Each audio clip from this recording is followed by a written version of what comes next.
it's very important to understand that when your fat cells, when you start to lose fat through diet and exercise, and your fat cells start to shrink in size, you'll notice that person has a direct impact on their overall metabolic health. And so they start to see improvements in other health markers, things like fasting plasma glucose, things like blood pressure, resting heart rate. So all of these markers improve along with it, versus going for liposuction and surgically removing large amounts of fat, leaving that person in the metabolic state that got them there in the first place.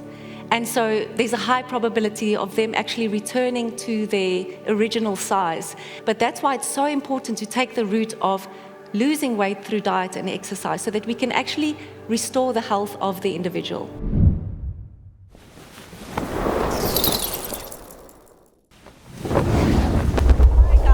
Hi, it is so good to be here with you today and to be able to share some of my ideas with you.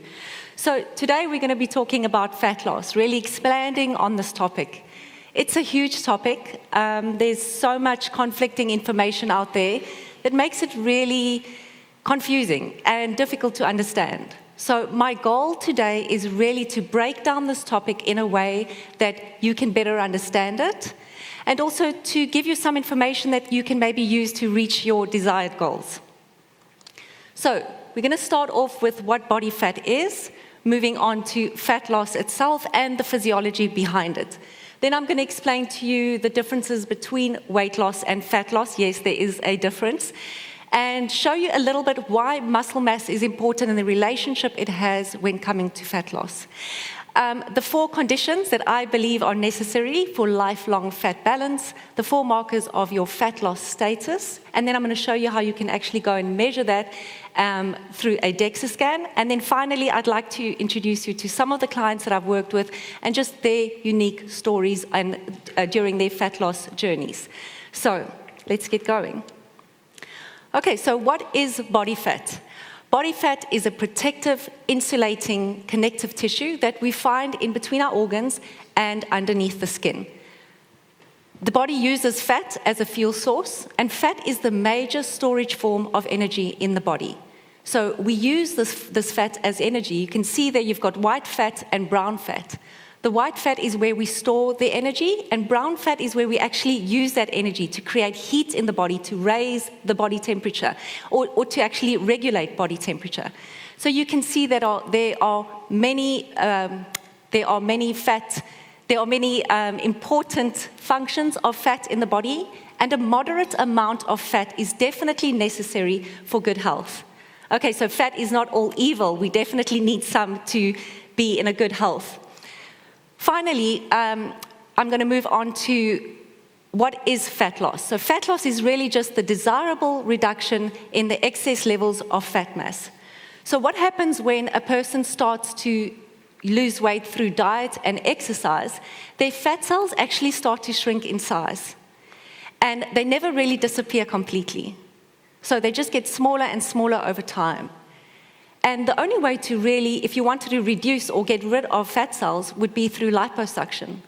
Now, it's very important to understand that when your fat cells, when you start to lose fat through diet and exercise, and your fat cells start to shrink in size, you'll notice that person has a direct impact on their overall metabolic health. And so they start to see improvements in other health markers, things like fasting plasma glucose, things like blood pressure, resting heart rate. So all of these markers improve along with it, versus going for liposuction and surgically removing large amounts of fat, leaving that person in the metabolic state that got them there in the first place. And so there's a high probability of them actually returning to their original size, which is so unfortunate. But that's why it's so important to take the route of losing weight through diet and exercise, so that we can actually restore the health of the individual. That makes sense. Okay, so how does fat loss work? Right. I'm not going to go too technical, but I'm just going to give you a broad overview so we can actually understand how this works. The first diagram, you can see this big, juicy, yellow fat cell full of free fatty acids. This first diagram is demonstrating something called negative fat flux. So all that means is that more fat is leaving the cell than what's entering in. You can see there are 2 inputs, the red arrow and the blue arrow, and then one output that would be through the green arrow. And so what we're trying to achieve through fat loss is to make sure that more fat is leaving that fat cell than what's entering in. Right, so now we have liberated the free fatty acid, and it has left that big yellow juicy fat cell, and it's made its way into the bloodstream. Off it goes to the muscle tissue to get burned or to be used, converted into energy. That process is called beta oxidation. Now I want you to remember that word because we're going to talk about it a bit later. So through beta oxidation, you're actually going to burn up that free fatty acid, and it gets used as energy. One thing to note is that if there's not a demand for more energy in that muscle tissue, is that free fatty acid can actually make its way back through the bloodstream, back to the fat cell, and it gets re-esterified, it gets repackaged and sent back to the fat cell for storage for later use. So very important to note that even though the free fatty acid has been liberated and it's in the bloodstream, you need to place a demand for more energy. So you need to use that muscle tissue so that we can burn the free fatty acid through beta oxidation. Now, as the cycle continues and we have the free fatty acid liberated and it is burnt in the muscle tissue, and the cycle continues over and over again, eventually the fat cell starts to shrink in size and the individual actually starts to get smaller and smaller. So it is a process and it takes time, but this is how it works.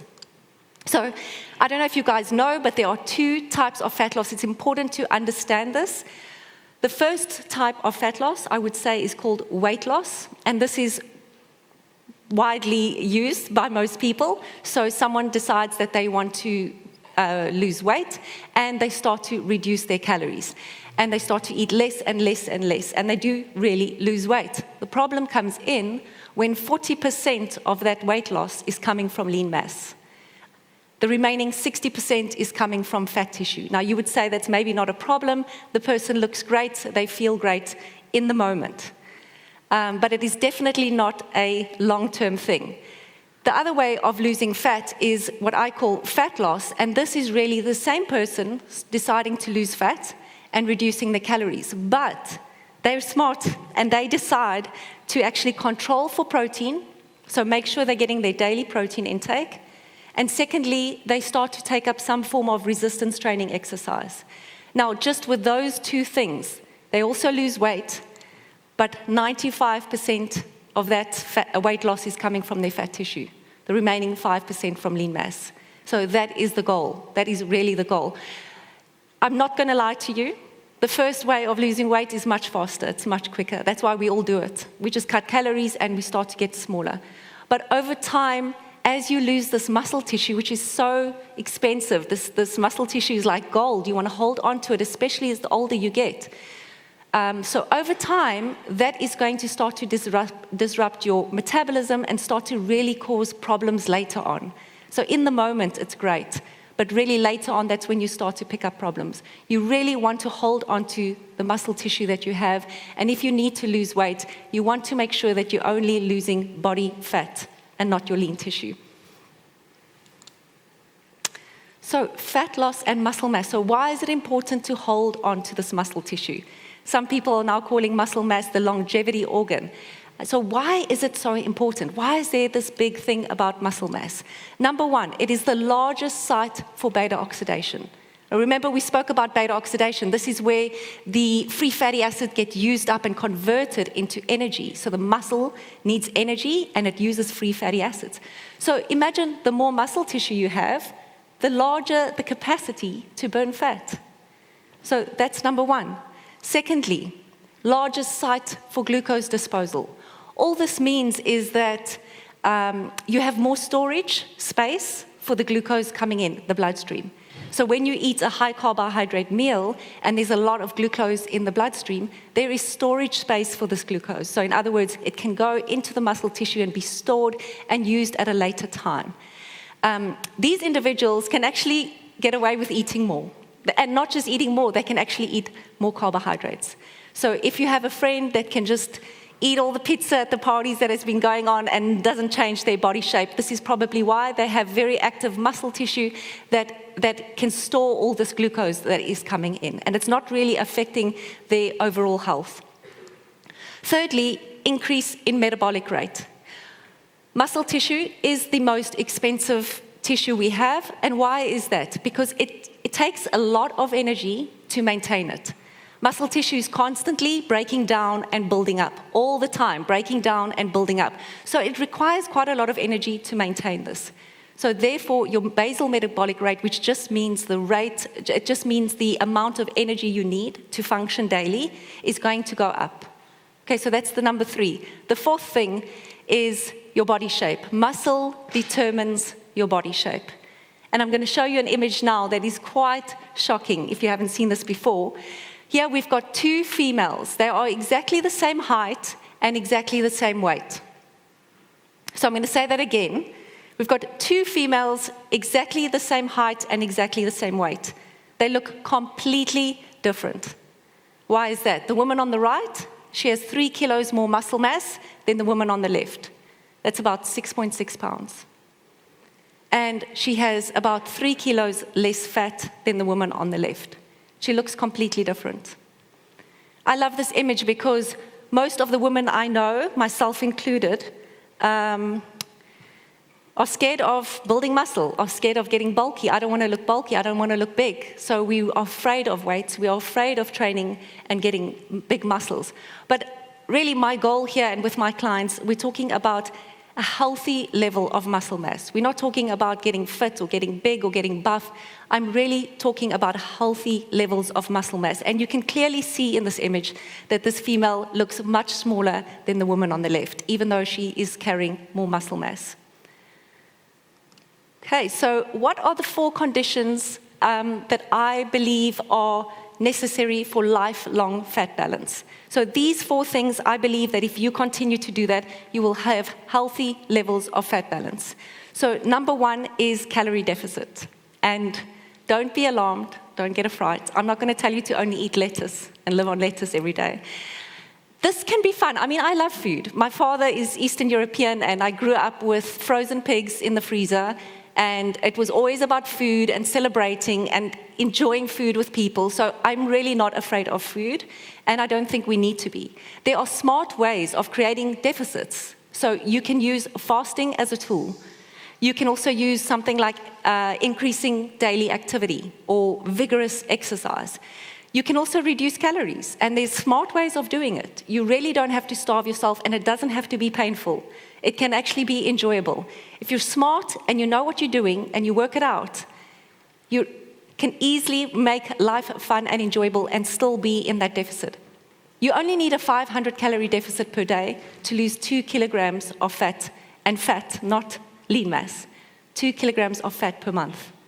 So 500 calorie deficit per day to lose 2 kilograms of fat per month. It's slow and it's steady.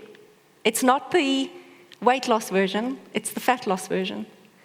So it's slow and steady, but what I love about it is you know that you are losing fat and not any other tissues that your body desperately needs and needs to hold on to. Number 2, protein control. So we saw previously that the individual that controlled for protein, it's basically a signal that you're sending to your body. You're telling your body to hold onto the muscle mass, hold onto the tissue. You're giving it the nutrients, you're giving it the tools that it has to build the muscle up and break it down and rebuild and break it down. So you need to have enough protein. And did you know that we don't store protein in the body? We store carbohydrates and we store fat, but we do not store protein. So yes, you do need to eat this daily. And a smart way to do it is actually to find your protein. So it's 2 grams of protein per kilogram of fat-free mass. Fat-free mass just means anything that is not fat. And you can get that number on a DEXA scan, but if you don't have access to that, there's another calculation. You can use, it's 1.6 grams of protein per kilogram of body weight. So controlling for protein, once you find your number, divide that up throughout the day, and try and eat the same amount of protein every meal. Why do I say that? Because it helps to keep you satiated. It's going to minimize the snacking. It's going to make you feel full and allow you to not think of food until the next meal. So very important, and especially as we get older, protein becomes more and more important. It's funny because as people get older, they actually eat less protein, and it's Completely the opposite. You really need to make sure that you're getting enough protein because it doesn't only support your muscle tissue, but bone, hair, and skin, and so many other things. So next is exercise. So some form of resistance exercise training. I use 10X with my clients. Why? Because I have to. I'm dating the 10X guy. No, I'm joking. It works. So I get really good results with my clients. And the main reason that I think 10X works, I've trained so many people now. And, there's so many beautiful resistance training programs out there, and I'm not saying that 10X is better than any of them. But what I love about it is the duration. So it's 15 minutes once or twice a week. Not one of my clients can give me a good enough excuse of why they cannot do that. So keeps them consistent. That's basically why I think 10X works so well. Because nobody can make an excuse to tell your coach, you can't make 15 minutes a week. Why not? Is your health not that important to you? So 15 minutes, yes, it's a grueling, intense workout. If some of you have experienced it, you might know the feeling. But it is definitely worth it. I see it as something as important as brushing your teeth. We brush our teeth for dental health. The 10X for me is for muscle health. It's a non-negotiable. It's something that you need to do once a week just to maintain a good amount of muscle mass. And especially as we get older, and for females, it's really, really important that we do this. Finally, walking. 10,000 steps a day. What a simple activity. This one actually changed my life, mostly more than any of the others. Because it's that daily activity, it's that daily movement that really can impact and contribute to your weight loss journey. We are so sedentary. We're all sitting here at this conference today. We sit in our cars, we sit at our offices, we sit at home. And so increasing daily activity through something like walking can really, really help your weight loss journey. And it's not just the walking and the activity. I found that I've started to do really fun things. So I used to meet a friend of mine for coffee, and we would sit at a coffee shop for 2 hours, drinking coffee and really talking a lot of shit.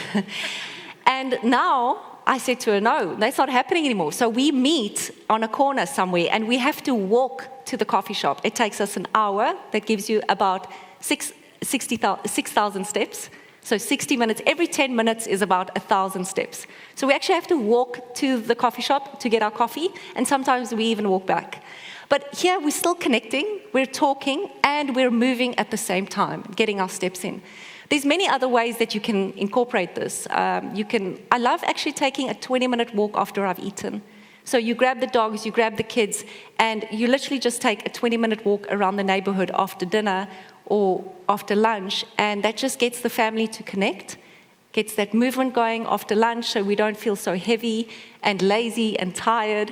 So there's actually many ways of bringing that in. So if you did 3 20-minute walks a day, that's going to give you 6,000 steps. And the other 4,000 you can make up just through the movement, walking to and from the bedroom and to the kitchen and in work, in the office, and that kind of thing. Okay, so it's pretty simple. It's actually the easiest one to do, but it can contribute in a massive way to your calorie deficit. So walking about 10,000 steps a day. All right, so the 4 markers of fat loss status. So these, I would say, are the 4 things that you want to track and you want to be on top of from today onwards. And it's pretty easy to get. Most of these scores you can get from your DEXA scan. I'm going to explain to you exactly how that works. So number 1 would be your VAT. This is your visceral adipose tissue. This is the fat that you find in between the organs. This is likely the culprit for most of our health issues. So you really want to find out what your VAT marker is, or find out what your status is. For females, you want to be anything between 100 grams and 500 grams. For males, 500 grams to 1 kilo. And you can get this on a DEXA scan, which I'll show you in a minute. So staying on the fat side, the second one would be your body fat percentage. So this is going to contribute more to the way you actually look. VAT is really directly tied to your health because it does impact your health.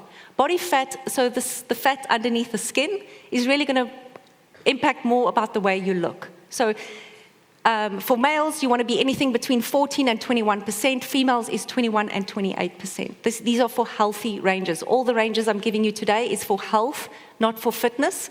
So these are your healthy ranges. And don't get too stuck on them. I'll give an example of a female in her 40s that maybe comes to see me, and she's 35% body fat.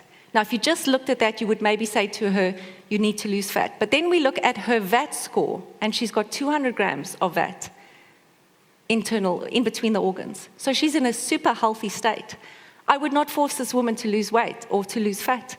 I would say to her, you're in a healthy state. How do you feel? How do you function? No, we're not looking at muscle right now. This is really just your fat status. So what are your energy levels like? Do you feel good in your own skin? And only if she really had an issue with the way she looked, then we could look at her body fat percentage. But so just use this range as a guideline and don't be too fixed on it. Like, let come to me like, I'm 29%, I'm not healthy. No, that's definitely not the case. But the biggest one you're looking here at is your VAT, and make sure that you know that number. Now we're going to look at muscle tissue and actually your strength. So first we'll move to your muscle mass. That's an ALMI score. So appendicular lean mass index that you get on your DEXA scan as well. And the score is really just telling you how much muscle tissue you have in your body. So in the arms and the legs relative to your height. For males, you want to be between 7 and 9, and females 5.5 to 7. Then we're going to move on to strength. This we get the score. It's called your 6x alpha power score, and we get it when you do your 10x workout. So if you've been with a coach or if you've done it before, you may have your score already. And you'll notice that the ranges are exactly the same as the muscle mass tissue. So what does that mean? What does that show us? Basically, what it's saying is that, let's say you have a female with a score of, her muscle mass score is 7. She's at the upper end of a healthy range, but her power score is 4. So that's showing me that the muscle tissue she has is not functioning well, because you would want her muscle score to match her fitness score or her power score. So the power score is really just showing us how much power can she produce in a certain amount of time relative to her body weight. So we find out that score, and then we look at her muscle tissue and we see if it matches. You want that 1-to-1 ratio where it's matching. That's just showing me that the quality of your muscle is great. And if we see that, sometimes you don't really have to pick up more muscle mass. All we're focusing on here really is taking that female to a score of 7. So we're improving the quality of her muscle. What does that even mean? It means that we're waking up the muscle fibers that are dormant, that are sleeping. So we're making sure that the muscle tissue you have is functioning well. Because it's really important for us to also feel like we're functioning well, never mind looking good. You also want to have energy, you want to feel good, you want to be able to move around and do things. There's been a lot of parties and fun things going on here at Mindvalley, and it's important for you to be able to attend all of these things and to do all of that.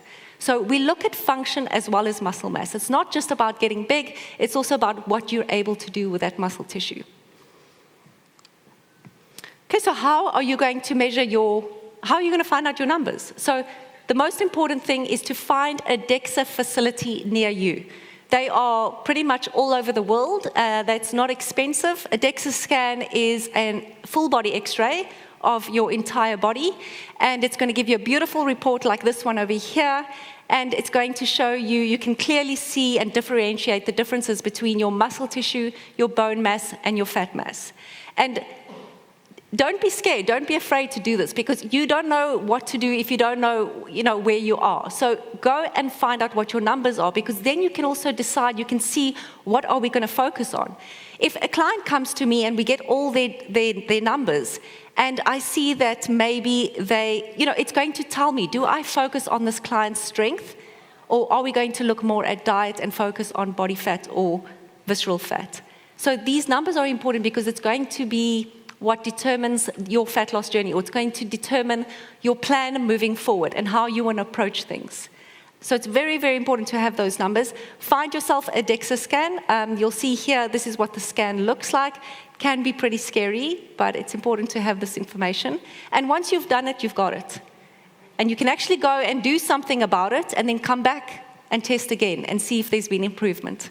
Because a lot of times you see someone has lost weight, we don't really know what's going on inside. Have they lost body fat? Have they lost lean mass? So super important to know this. Okay, so we're going to move on to my clients. I'm going to start off with my first client. I'm going to show you her DEXA scan over 6 months and show you the improvements. And you'll be shocked when you find out what we actually did with her and how we got her to that point. So her name is Mary. She's with the US military. I worked with her in January 2020. We started her journey. And I actually worked with her for a full year, but we've just given you a 6-month picture here. So you can clearly see the fat loss over the 6 months. We were lucky enough, Mary did a scan once a week, so we just scaled it down to 6 months. And you can clearly see how she loses fat over those 6 months. So starting in January 2020, and we ended in June 2020. I'm going to show you a picture of her. So that is Mary in the beginning, and then you can clearly see how beautiful and strong she looks after the 6 months. Now, I don't know if you can see this, but notice how she was, when Mary came to me, she was eating about 450 calories a day. She was afraid of food. She was living off watermelon and eating 35 grams of protein. And she was in the US military doing a lot of running, a lot of cardio, and a lot of crazy military workouts. And she was doing about 9,000 steps a day, so activity was quite high. So what did we do with Mary? It took me a while. I had to go very slow. She was afraid of food. So we eventually got her to 1,100 calories per day. So we increased her intake. So she started eating more. And we increased her protein to 110 grams. And look at the results. All we did was 10x twice a week. So 15 minutes twice a week. That was the only resistance exercise we introduced. It's a funny story. She actually broke her toe in January. So when we started the 10x workout, she couldn't do the leg press. And she couldn't run, which was excellent, because I told her running is not good for you right now. So she actually stopped running. And this was the improvement after 6 months. So everything she'd been trying to do, I agree. Excellent results. She did the work. But funny that she actually ate more and she lost the weight. So very interesting. Next client, this is Nadia. This is only a 2-month difference. She came to me, she had a 6-month-old baby, so very busy mom, trying to run 3 businesses with her 6-month-old baby, didn't have a lot of time. Same problem here.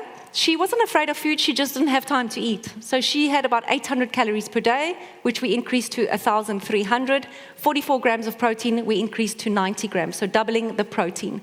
She did a little bit of yoga, not too much, and her steps weren't too bad, but we brought in the 10x. And the one thing I want to point out with her is she only lost 1% of body fat. This is only a 2-month period now. But her strength went from 2.7 to 5.4. So if you can remember, the cutoff point for females is 5.5 to be healthy for your strength. So in 2 months, we restored her strength. In 2 months, we got her to a healthy level of strength. That's massive after having a baby. That's super, super massive. So 10x really works, guys. And it's not because it's the most brilliant program. It is, maybe, but it's the consistency. It's just getting the work done and being able to show up for it. And it's because of the duration. It's a 15-minute workout. It's easy to do. So that was Nadia. Finally, we move on to Armin. Armin didn't need to lose body fat. She was also a mom with 2 little ones, a mom and a singer. And so with Armin, we didn't really look at her calories or anything like that. We really focused on strength, so on your form and on the quality of the movements. She also didn't do 10x in the gym. She did 10x at home. Because of the kids, she needed to have a home version. So this was a 3-month period. And you can see here clearly that the definition in the legs and the arms and even the abdomen. So we just increased her muscle mass. Not by much, by 0.3, and her strength went from 3.3 to 5.5. So how beautiful is that? She really even improved her posture, and she was really happy with the results. That was a 3-month period. So do you see how every client is so different? And we take their numbers, and we look at their data, and we decide what is the way forward for you. And every client is going to be unique. They have different lifestyles, they have different goals, they have different needs, and they can also tolerate different things. So everybody is individual, and everybody has different strengths and weaknesses that they need to work on. So I really hope that this talk was helpful and that the information you got today can help you in many ways. Thank you so much for having me.